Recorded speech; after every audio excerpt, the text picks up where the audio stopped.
السلام عليكم ورحمة الله وبركاته. بعد نهاية الأسبوع التاسع من الدوري الأسباني بفوز ريال مدريد على ختافي 1-0 في مباراة بعد عودة التوقف الدولي، وده بتبقى أصعب مباراة وأرخم مباراة ليا بعد كل توقف دولي كده. المباراة اللي بعد التوقف ده على طول بتبقى مباراة رخمة، اللعيبة لسه بقالها فترة بعيدة عن بعض، ولسه بقى عقبال ما بيرجعوا بيخشوا في الأجواء، واللي جاي من البرازيل واللي جاي من اللي مسافرين بعاد يعني، والارجنتين والحتت دي، فكل ده بيأثر. وهي دايما وريال مدريد اساسا كعادته في اي دوري في اي فتره لما بيتعثر تبقى الجوله اللي بعد التوقف على طول هي الجوله دي اللي بيحصل فيها التعثر ريال مدريد. لكن الحمد لله النهارده ريال مدريد قدر يطلع بثلاث نقط في مباراه كانت صعبه جدا، في مباراه كانت رخمه جدا.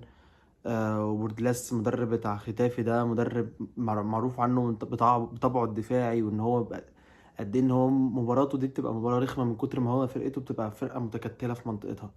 لكن الحمد لله ريال مدريد النهارده زي ما قلت لعب بالثلاث نقط، كانوا ثلاث نقط صعبين.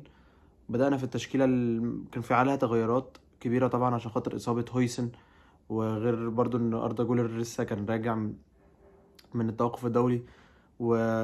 وفيني وكده، فكان بدأ بالتشكيلة في حراسة المرمى كورتوا، كان بيلعب قدامه طبعا في ظل إصابة كارفاخال وأرنولد، فبيلعب فالفيردي باك يمين، والقلبين الدفاع ألابا اللي ما استحملش يلعب شوط وبعد كده طلع، فبدأ بألابا وميليتاو، وبيلعب ناحية الشمال ألفارو كاريراس، قدامه كان بيبقى الثلاثي كامافينجا وتشواميني وبيلينجهام، وقدامه ماستانتونو ومبابي ورودريجو. كانت تغييرات دخلت كتير على الفرقة مرة واحدة. زي ما قلت إصابة هويسن، غير إن هو ألونسو ريح فينيسيوس، وكمان ريح أردا جولر، وغير إن داني سيبايوس بعد ما خلص بقى إن هو تحس إن آخر ماتشين بعد ما لعب وإن هو أساسي اتصاب برضو، فهيغيب مش عارف شهر ولا كام ولا شهرين حاجة زي كده. فهيغيب فترة برضو بعد ما هو دي كانت العادة بتاع داني سيبايوس، اللي هو كل ما يمسك فورمة كل ما هو بقى أو يبتدي يلعب أساسي هتلاقيه جات له إصابة بعدته رجعته لنقطة الصفر. وإن كان أصلا داني سيبايوس مش من اللاعبين المفضلين، عشان خاطر هو بيشوف أنهي أمن خيار تمريره ويبصيله. نادرا نادرا لما بتلاقي إن هو بياخد الريسك او ان هو يعمل بصه كده محدش متوقعها، دي حاجه نادره جدا في داني سيبايوس. فاتصاب فدخل مكانه كامافينجا، وبرضه هو فضل ان هو الماتش ده يبدا برودريجو على حساب فينيسيوس. فشوفنا في الشوط الاول كان ريال مدريد انا ما افتكرش غير فرصتين. فرصه بتاعه امبابي الانفراد اللي شاطها مش عارف ازاي الكره ضاعت، يعني استلمها حلو وشاط.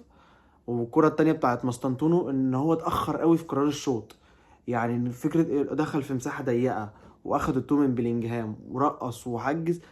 بس بعد يعني خلاص انت كنت محتاج تلطشها بوش رجلك كده، زي ما محمد علي قال هي محتاجة تلطش بوش رجلك فعلا، وشوف زي ما تروح تروح. لكن ماستانتونو اتأخر في القرار فالكرة اتقطعت.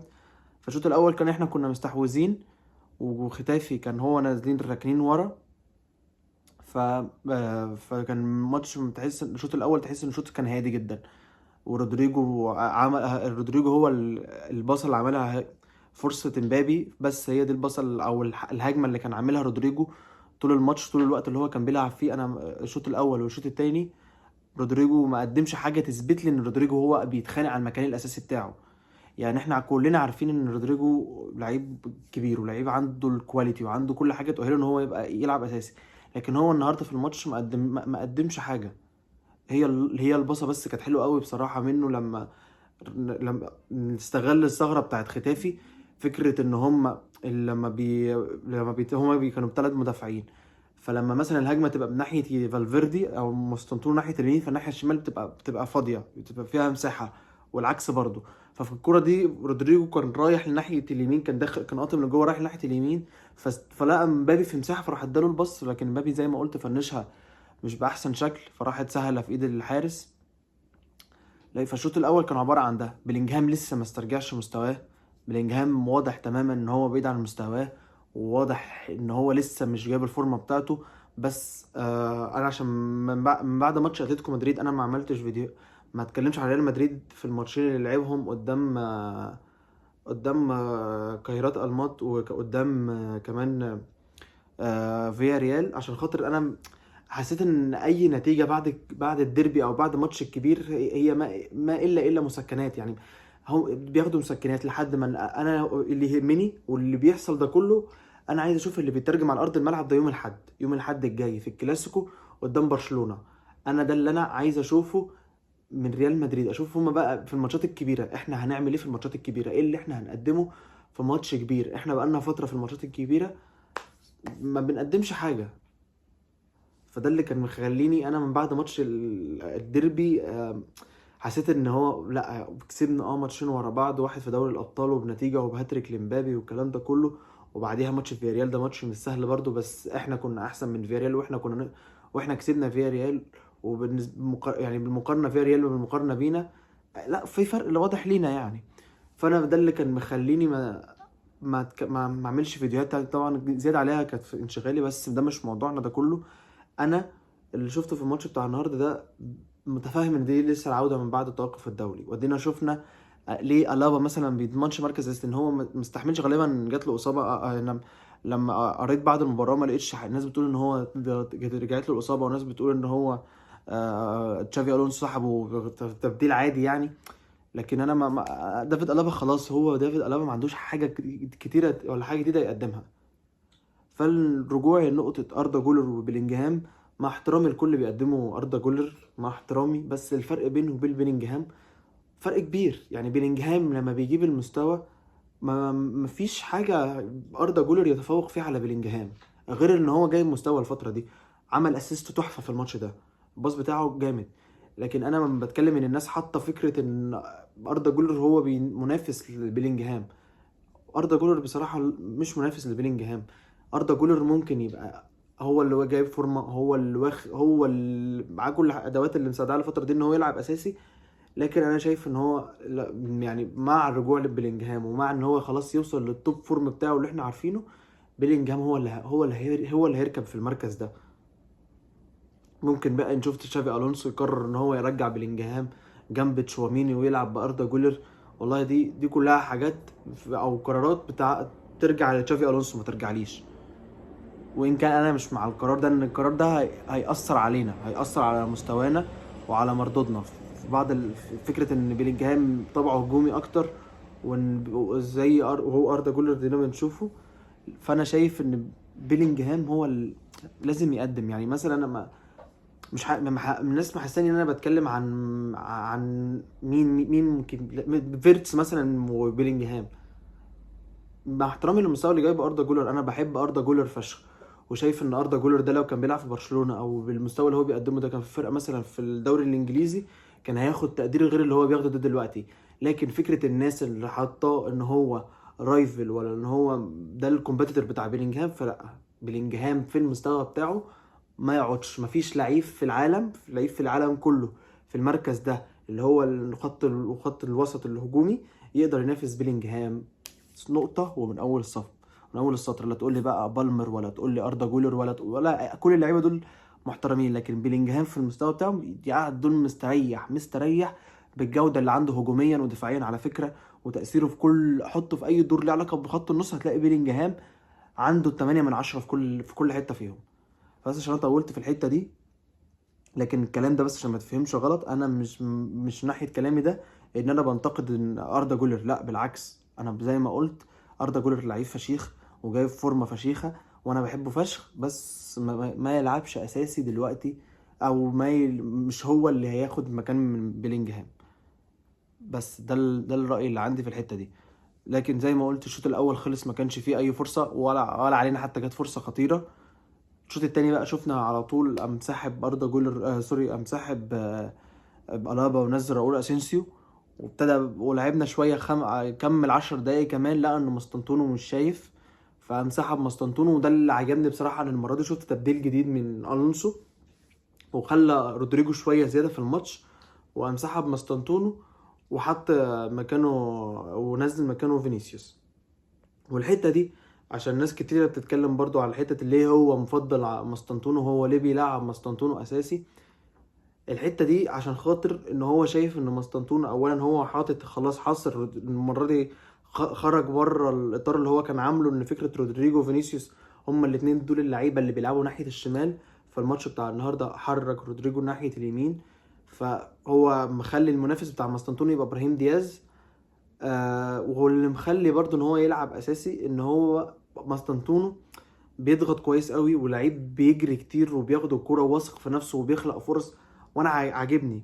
هو لسه ما وصلش للارقام اللي الناس مستنياها، يعني هو في 9 ماتشات في الدوري جايب جون وما عملش ولا اسيست، لكن هو بيقدم الحاجه بقى يعني ابراهيم دياز بيقدمها شويه، لكن مش كل لعيبه ريال مدريد بتقدمها. ان هو فكره ان هو بيضغط وان هو بيجري كتير وان هو بيرجع، تلاقيه مثلا راجع في الدفاع عادي جدا. فده برضو هو ده اللي يخلي ان مستنتونو بياخد وقت كتير، على عكس الارقام اللي هي يعني الناس تشوف الارقام هتقول والله لا مستنتونو ما يلعبش يعني ما يلعبش اساسي ازاي، ده لاعب 9 ماتشات وما قدمش اي خطوره في ال9 ماتشات، هو جون واحد بس. لكن مثلا بالعين يعني ماتشات كتيره جدا مستنتونو كان كويس جدا، وماتشات كتيره جدا كان مستنتونو بيعمل فيها هجمات وبيجي له فرص، لكن لسه حته الفينش عنده محتاج يشتغل عليها. فدي برضو النقطه بتاعت مستنتونو، وانا مع مستنتونو ان هو برضو يبقى اساسي، الا لو رودريجو هيروح يلعب ناحيه اليمين، فكده اقول مستنتونو يركن شويه ورودريجو ياخد من دقايقه. لكن لو الاساسي هيبقى بتاعه ابراهيم دياز فلا. ما انا مع ابراهيم دياز، انا شايفه ان هو لعيب بديل، لعيب ما يصلحش ان هو يكون اساسي ابراهيم دياز بصراحه. فلما نزل فينيسيوس شفنا بقى الفرقه ابتدت تتحرك، الفرقه ابتدت تشم نفس جديد، وفينيسيوس كان عمل كام لقطه وبعدها قام سحب كامافينجا ونزل اردا جولر، والتبديل ده برضو ادى لريال مدريد فرصه كتير، يعني ادى فكره ان هو في تناغم ما بينه وبين امبابي، دي فرقه كتير. وهو وحتى اردا جولر والله لا البساط بتاعته واضحه وثقته في نفسه، وان هو بياخد على فكره اردا جولر اكتر لاعب خط نص في الليجا عامل اسيستات، اكتر لاعب في خط نص في الليجا جايب عامل اسمه ده خلق فرص، واكتر لعيب في خط النص في الليجا برضو شاط كور على المرمى. فاردا جولر ارقامه بتتكلم، وغير كده برضو اداؤه في الملعب بيتكلم عن مستوى اردا جولر. لكن انا مستني مثلا اشوف في ماتش، اخلي او تشافي الونسو يبقى عنده الجراءه ان هو في ماتش مثلا يجرب يلعب بتشواميني وبيلينجهام واردا جولر، اشوف الثلاثيه دي في نص الملعب هتبقى عامله ازاي، الثلاثيه دي هتنتج عنها ايه. في لقطه من اردا جولر ودى مبابي انفراد، ومبابي استلمها كويس قوي، الاستلامه مع اللفه وفكره الشوطه، شاطها مش باحسن شكل بس الحمد لله ان هي دخلت جون وجابت ال3 نقط لريال مدريد. زي بعديها برضو جت فرصه لريال مدريد، كوره من فالفيردي كانت حلوه فشخ، استلمها مبابي لكن برضو ضيعها مع يعني مبابي الماتش ده ما كانش مركز، بس الحمد لله هو جاب الجون. ومبابي وصل ل 11 مباراة متتالية بيسجل فيها مع ريال مدريد ومع المنتخب في كل المسابقات. بس انا اتمنى يا مبابي ان الفورمه بتاعتك الجباره دي اشوفها يوم الاحد. انا عايز اشوف استغل فورمه برشلونه الوحشه جدا. انا ده اللي انا مستنيه.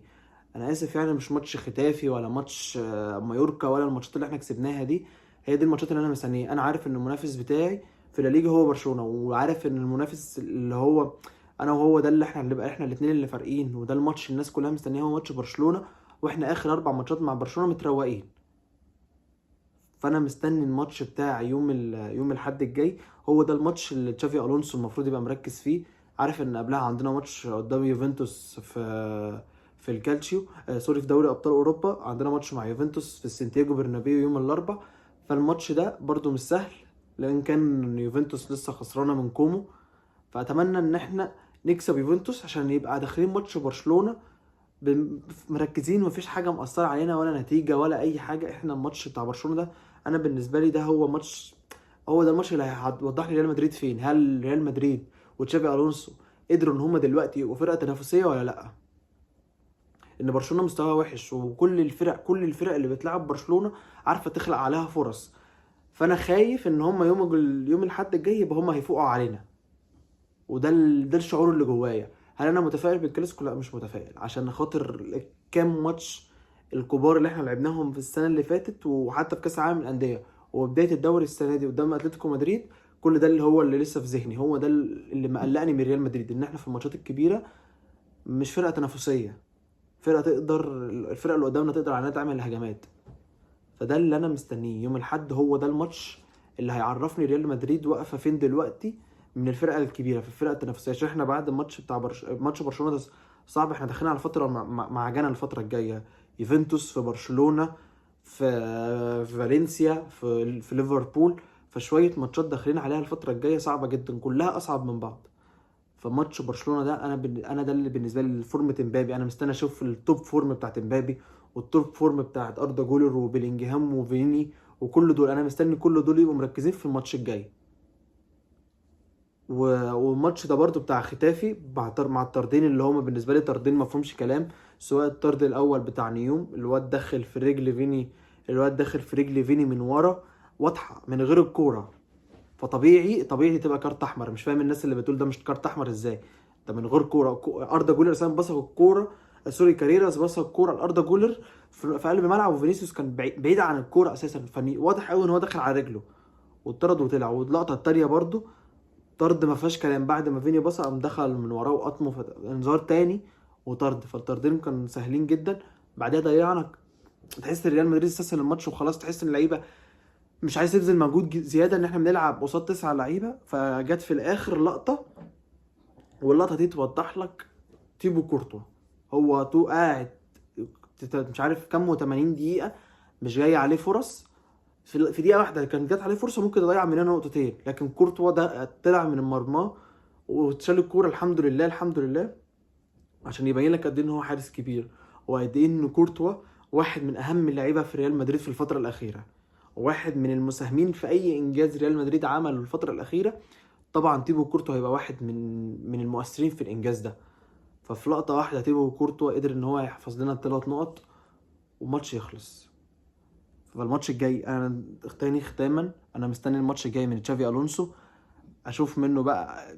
حتى لو هنخسر ما نخسرش بنتائج كبيره. برضو في الاول في الاخر ده انت بتلعب برشلونه الغريمك التقليدي. وبرشلونه لما هم بس قول لهم ريال مدريد هتلاقيهم اتجننوا. وهتلاقي طبعا لامين يامال فايق، وهتلاقي راشفورد فايق، وهتلاقي ليفاندوفسكي رجع من الموت وفاق، وفيران توريس، وكل اللعيبه. يعني برشلونه دلوقتي ما فيهاش لعيب فايق غير بدري. الماتش جاي كل برشلونه تلاقيها فايقه. ده اللي انا مستنيه. ده الطبيعي ان في الماتشات الكبيره اللعيبه الكبيره هتظهر. فالماتش الجاي مش سهل. اللي شايف ماتش برشلونة الجاي سهل ده يبقى واحد ما اتفرجش على كورة، ما اتفرجش على كلاسيكو وعلى الحاجات دي. محتاج بقى ايه يمسك العقل شوية، ان هم برشلونة مش الماتش الجاي مش هينزلوه زي بقية الماتشات. انا دوري ان ريال مدريد يستغل حالة برشلونة الوحشة. انا داخل باخر حالة، والله انت في اخر حالة عامل ماتشات وحشة كلها اوحش من بعض، والفرقة كلها عارفة تضربك. انت جيرونا اللي في المركز ال 18 ولا المركز ال 19 في الدوري السنة دي، كانوا قادرين يخلقوا فرص على برشلونة، وبرشلونة كسبت بالعافية. فانا مش اقل من جيرونا. فالماتش الجاي مش سهل، الماتش الجاي صعب جدا. مستني اشوف التوب فورم من امبابي ومن بيلينجهام ومن فيني زي ما قلت في المباراه. ماتش الكلاسيكو هو ده الماتش المهم. انا ولا فارق لي فوز ختافي، ان دول فرق انا فرقه سهله. لكن ماتش برشلونه هو ده الماتش الصعب، هو ده الماتش اللي انا عايز اكسبه. السجل الاخير مع برشلونه مخليني عايز اشوف الفرقه تكسب برشلونه الماتش الجاي. واظن ان ده الشعور اللي عند اللعيبه، وده ان شاء الله يبقى نفس الشعور اللي عند تشافي الونسو. ان هو طبعا مش هيبقى نازل عايز يخسر، بالعكس هيديله اضافه ان انت تكسب برشلونه، وثقه زياده ان انت تبعد عن برشلونه. انت دلوقتي فارق عن برشلونه بنقطتين، برشلونه 22 واحنا 24. فانت فارق عن برشلونه بنقطتين. فاتمنى ان احنا نستغل الحاله دي بتاعت برشلونه، وتبقى فارق عنهم ب5 نقط. ده اللي انا اتمناه الفتره الجايه، والماتش الجاي في الكلاسيكو. فبس ده اللي كان عندي. اسف على الاطاله، واشوفكم في حلقه جديده، والسلام عليكم ورحمه الله وبركاته.